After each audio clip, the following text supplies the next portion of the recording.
Assalamualaikum warahmatullahi wabarakatuh.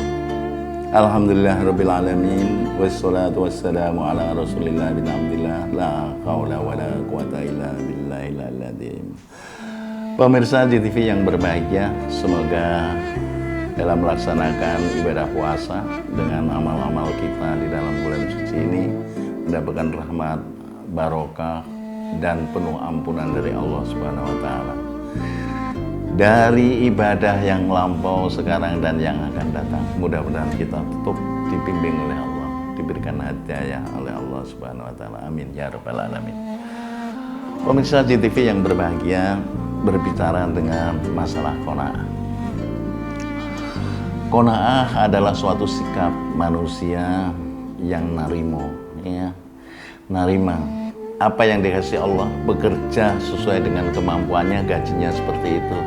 Dia menerima, merasa cukup. Orang yang banyak hartanya juga merasa cukup. Nah, jangan sampai orang yang selalu mengejar-ngejar harta merasa tidak cukup. Itulah. Jadi sifat manusia adalah merasa cukup. Bagaimana kiat-kiatnya? Sebagai seorang mukmin, muslim, kita harus selalu meningkatkan, berupaya meningkatkan amal soleh untuk menuju ketakwaan.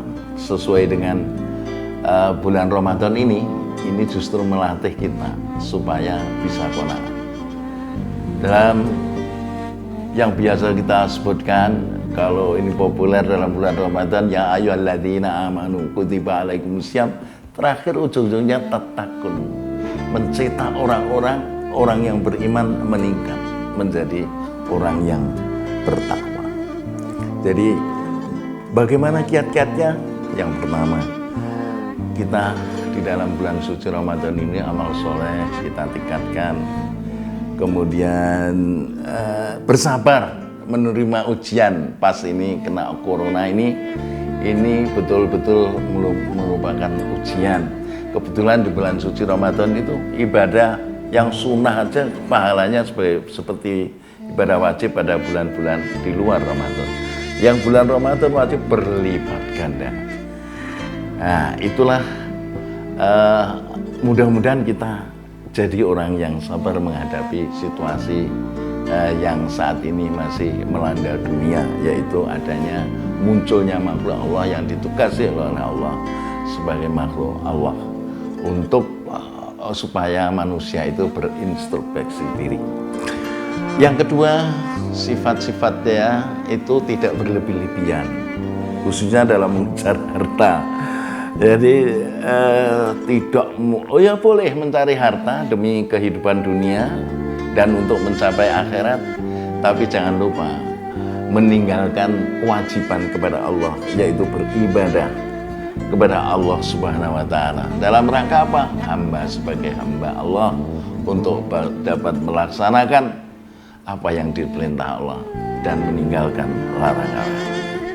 Pernah Rasulullah SAW itu pernah pada waktu dengan Abu Dzar, Abu Dzar itu sahabat Rasulullah SAW.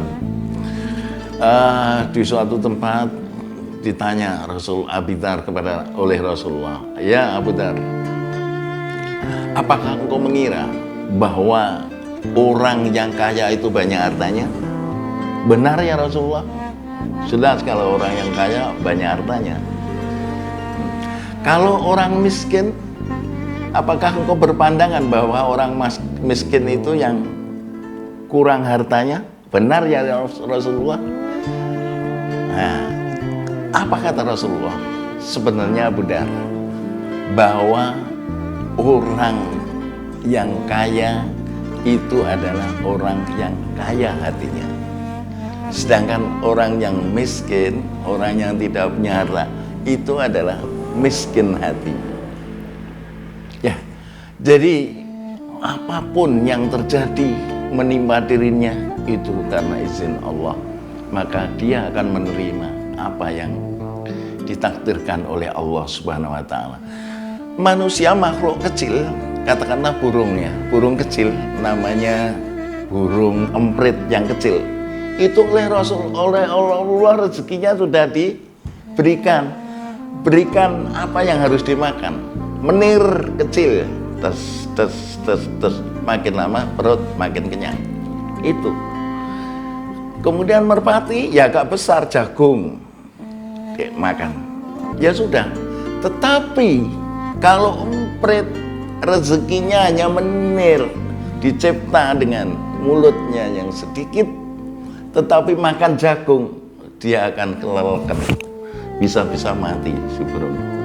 Merpati walaupun bisa memakan, tapi kalau diberi makan menir, tapi agak lama makannya, tapi akhirnya pun datang. Tapi dengan ikhlas, ya, sabar, tawakal kepada Allah Subhanahu wa taala. Karena rezeki itu warzuqhu min haitsu la yahtasib. Rezeki itu datang tidak disangka-sangka dan tidak dinyana-nyana dari Allah Subhanahu wa taala. Mudah-mudahan kita di dalam bulan suci ini kita menjadi orang yang qanaah. Amin ya rabbal alamin. Wallahul muwaffiq ila aqwamit thoriq. Wassalamualaikum warahmatullahi wabarakatuh.